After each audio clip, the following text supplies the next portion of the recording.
Kembali lagi di Cerita Cinta Channel. Jangan lupa like, comment, and subscribe ya. Terima kasih. Hingga sore hari, Nara belum juga bangun, membuat Bisma mendesah frustasi. Bagaimana caranya ia membangunkan gadis ini? Nara yang sudah lama tidak bisa tidur nyenyak, entah mengapa kini malah tidur seperti orang mati. Mungkin kini ia merasa nyaman dan aman di dekat Bisma. Karena lelah, Bisma pun memutuskan untuk mandi dan ikut beristirahat di samping Nara. Tidak mungkin kan ia meninggalkan Nara sendiri di gedung kantornya. Bisma memperhatikan wajah Nara dengan lekat, lalu mulai membelai wajah mulus itu sambil bergumam. "Cantik, tapi kenapa malah cari sugar daddy?" decak Bisma. Tiba-tiba Nara terisak dalam tidurnya sehingga membuat Bisma terkejut. Mata Nara masih terpejam, namun air mata deras mengalir di ujung matanya. Nara terus menangis hingga ia sesegukan. Bisma pun langsung merengkuh tubuh Nara dan mengelus-elus kepala Nara agar lebih tenang. Dan benar saja, beberapa detik kemudian Bisma sudah tidak mendengar isak tangis Nara lagi. "Apa yang membuatmu sesedih ini? Gumam Bisma pelan. Tanpa sadar, Bisma pun ikut tertidur dengan masih memeluk Nara. Hingga tengah malam, Nara baru terbangun dari tidurnya. Dia begitu terkejut kala menemukan sebuah dada bidang di depan wajahnya dan sebuah tangan melingkar di pinggangnya. Nara pun langsung mendongakkan wajahnya dan dek. Jantung Nara semakin berpacu dengan cepat kala melihat wajah Bisma yang begitu tampan dan menawan. Rahang tegas yang dihiasi sedikit bulu halus, hidung mancung, dan bibir tipis. Sepertinya Bisma bukan tipe pria perokok karena bibirnya berwarna sedikit merah, bukan hitam atau coklat. Tidak mungkin kan Bisma pakai lipstik, gumam Nara dalam hati. Nara terus menelisik wajah Bisma dengan seksama. Lalu entah keberanian dari mana, tiba-tiba bibir Nara sudah berada di bibir Bisma.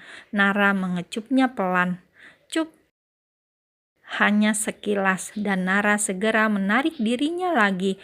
Lalu ia kembali menenggelamkan wajahnya di dada bidang Bisma. Nyaman, itulah yang Nara rasakan saat ini. Sebuah kenyamanan dan kehangatan yang telah lama tak ia rasakan sejak perceraian kedua orang tuanya dan juga pernikahan sang kakak membuatnya sangat haus akan kasih sayang. Bila dulu sebelum kakaknya menikah ia bisa selalu bermanja-manja dengan sang kakak, tapi kini itu tak mungkin lagi karena sang kakak sudah memiliki istri dan anak. Seminggu telah berlalu sejak kejadian tidur di kantor waktu itu. Kini Nara lebih sering bolak-balik ke kantor Bisma saat jam makan siang. "Yuhu," ucap Nara riang seperti biasa. Bisma dan Radit yang semula sedang berbincang tentang bisnis pun langsung menghentikannya saat melihat anak SMA yang masih memakai seragam langsung masuk ke dalam ruangannya tanpa mengetuk pintu. Sejujurnya, Bisma sangat tidak menyukainya. "Biasakan ketuk pintu," ucap Bisma tajam, namun tak membuat Nara takut. "Om, makan yuk," kata Nara sambil meletakkan beberapa bingkisan yang ia bawa dari rumahnya. "Pergilah," ucap Bisma kepada Radit. "Om gak mau kita diganggu ya sama Om Radit," ucap Nara dengan senyum sumringahnya. "Ya udah, kamu di sini aja, Dit," ujar Bisma lagi. "Udah, gak apa-apa, Om Radit, kita makan bareng-bareng. Ini masakan spesial buat Om Bisma," ujar Nara memberikan sebuah tempat makan berwarna pink kepada Bisma, membuat Bisma mengernyitkan dahinya. "Ini kamu yang masak, Ra?" tanya Radit, membuat Bisma mengalihkan pandangannya. "Yang masak Bibi, Om," ujar Nara bersemangat. "Jangan panggil Om aku lebih muda dari Bisma loh," ujar Radit, membuat Bisma berdecak. Padahal umur mereka hanya selisih 2 bulan saja. Oke deh, Kak Radit. Mereka makan bertiga dengan nikmat, tapi berbeda dengan Nara. Nara sibuk menatap wajah tampan Bisma yang terlihat semakin menawan saat melihat pria itu sedang melahap habis makanan yang ia bawa. "Besok-besok tidak usah bawa makanan lagi kemari," ujar Bisma dingin. "Kenapa?" tanya Nara. Lalu ia meraih tisu dan mengelap bibir Bisma dengan lembut, membuat Bisma terkejut dan langsung memundurkan tubuhnya. "Om, santuy aja, kenapa sih? Cuma dibantuin lap doang juga," kata Nara sambil terkekeh. "Kak Radit udah selesai kan? Tinggalin kami dong, Nara kan pengen berduaan sama Om Bisma," ujar Nara mengusir Radit dengan halus. Baiklah, aku keluar dulu daripada jadi obat nyamuk," ujar Radit sambil berjalan keluar. "Nasib, nasib, Jones," ucapnya lagi menyindir nasibnya sendiri yang selalu sendiri. "Udah beberapa hari ini kamu kesini terus," ucap Bisma mengusap wajahnya. Nara mendekat ke arah Bisma dan duduk di pangkuannya, membuat Bisma melotot tak percaya. Bayangkan saja, Nara kan saat ini sedang memakai rok pendek seragam sekolahnya, terus duduk di pangkuan Bisma dengan mengangkang coba. "Jangan seperti ini," ucap Bisma lagi, berusaha menurunkan Nara dari pangkuannya. Nara tak mendengarkan ucapan Bisma. Ia malah menyandarkan kepalanya pada dada bidang Bisma dan satu tangannya mengusap dada bidang Bisma yang berbalut kemeja. Tentu saja itu membuat Bisma frustasi. "Om, kenapa sih Om kayak nggak suka sama Nara?" ucap Nara lirih sambil memainkan jarinya pada dada bidang Bisma membentuk pola-pola abstrak. "Ra, stop it, jangan seperti ini," ucap Bisma lagi dengan suara sedikit tinggi. Om percaya nggak kalau Nara sudah jatuh cinta sama Om sejak awal kita bertemu?" ucap Nara tanpa peduli ucapan Bisma barusan. "Itu hanya cinta monyet, Ra. Cepat atau lambat, kamu kan bosen denganku dan akan mencari yang seumuran dengan kamu," ucap Bisma sedikit lembut. "Kalau ternyata nggak monyet gimana?" tanya Nara. "Gimana kalau gorila atau King Kong?" ucap Nara lagi. "Kalau cinta monyet kan kecil, berarti sedikit. Tapi kalau gorila atau King Kong kan gede. Berarti cinta Nara sama Om itu juga besar," sambungnya dan semakin menenggelamkan wajahnya di dada bidang Bisma. Nara begitu candu akan dada bidang Bisma karena hanya di sana ia bisa menemukan ketenangan dan kenyamanan. Om tahu nggak apa yang dilakukan Sugar Baby kepada Sugar Daddy-nya?" tanya Nara yang masih bertahan duduk di pangkuan Bisma.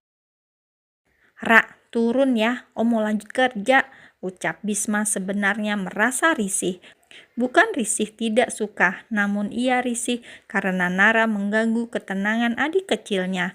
Nara yang terus bergerak gelisah di pangkuannya, ditambah ia hanya memakai rok pendek, membuat Bisma semakin frustasi. Ia ingin sekali memakan gadis cilik di depannya ini, namun itu tidak mungkin. Ia tidak mungkin menyerang anak di bawah umur. Astaga, Bima benar-benar merasa frustasi dengan sikap Nara yang begitu barbar dalam menggodanya. "Saya mau kerja, Nara. Please turun," pinta Bisma sekali lagi dengan tegas. "Nggak mau, Nara maunya di sini dulu, sebentar aja, oke?" pinta Nara memelas. Setelah beberapa saat Bisma merasakan tidak ada pergerakan sama sekali dengan tubuh Nara, ia menyibakkan rambut Nara yang menghalangi wajahnya. Rupanya Nara tertidur. Bisma heran mengapa Nara bisa mudah sekali tertidur di dekatnya seperti itu. Sambil berdecak, Bisma beranjak dari duduknya dan membawa Nara ke kamar yang ada di ruang kerjanya. Setelah meletakkan Nara di tempat tidur, Bisma pun kembali ke ruangannya untuk melanjutkan pekerjaannya. Sore harinya, Nara terbangun dari tidurnya, bertepatan dengan Bisma masuk ke dalam kamar. "Om udah selesai kerjanya?" tanya Nara. "Sudah," jawab Bisma singkat. "Ayo pulang." Nara langsung bangkit dan menggandeng lengan Bisma dengan erat, lalu menyenderkan kepalanya di bahu Bisma. Awalnya Bisma menolak, namun tetap saja ia kalah oleh sifat ngeyel bocah SMA di sampingnya ini. "Om, Nara lapar," ucap Nara manja saat mereka sampai di lobi. "Pulang sana, makan," kata Bisma cuek. "Mau makan sama Om," kata Nara dengan wajah memelasnya. "Mau makan di mana?" tanya Bisma pada akhirnya. "Aku mau makan pizza sama burger," jawab Nara cepat. "Enggak," kata Bisma tegas. "Jangan cepat saji." "Ya udah, nasi goreng aja kalau gitu. Tapi Nara yang tentuin di mananya," kata Nara cemberut. Bisma hanya menjawab dengan deheman saja, lalu segera menjalankan mobilnya ke tempat yang dimaksud Nara. Bisma membulatkan matanya dengan sempurna saat tahu tempat yang dimaksud Nara adalah warung pinggir jalan yang hanya dengan gerobak tanpa meja. "Kamu gila," pekik Bisma kesal. "Om, jangan marah-marah, kenapa sih? Di sini bersih kok, dijamin," tegas Nara. "Ayo Om, turun," katanya lagi. "Mang, nasi gorengnya biasa ya, 2, teriak Nara yang memang sudah langganan di sana. Meskipun Nara orang berada dan banyak duit, namun lidah Nara lebih cocok dengan makanan pinggir jalan. Bukankah bisa sekalian membantu mereka kan, pikirnya. "Jangan teriak-teriak," ucap Bisma menutup telinganya, membuat Nara terkekeh. Beberapa saat kemudian, Mamang nasi goreng datang dengan membawa 2 piring nasi goreng yang berpiring rotan dan beralas kertas nasi, membuat Bisma enggan untuk menerimanya. "Ini non, nasi goreng spesial level mak lampir, kayak biasa dengan 2 telur ceplok dan kerupuk double," ucap Mamang nasi goreng. "Ha, si Mamang emang the best deh. Makasih Mang," ucap Nara tulus sambil tertawa, membuat Bisma sedikit terpesona oleh tawa polos Nara. "Om harus cobain, nasi goreng di sini itu tuh terdebes di antara sekian banyak pedagang kaki lima di sini," jelas Nara sambil menyuapkan 1 sendok pertama ke arah mulut Bisma, namun Bisma masih enggan menerima suapan itu. "Iyalah the best, orang hanya dia yang jual nasi goreng," decak Bisma kesal. Karena sederetan pedagang itu berbeda-beda menu dan hanya 1 tukang nasi gorengnya. "Hehe, pokoknya ini tuh enak banget, cobain dulu." Bisma pun akhirnya menerima suapan dari Nara. Awalnya ia ragu untuk mengunyah, namun lama-lama dia menikmatinya. "Gimana, enak kan?" tanya Nara antusias. Lumayan lah buat perut lapar," kata Bisma, lalu kembali menyendok sendiri nasi goreng yang ada di piringnya.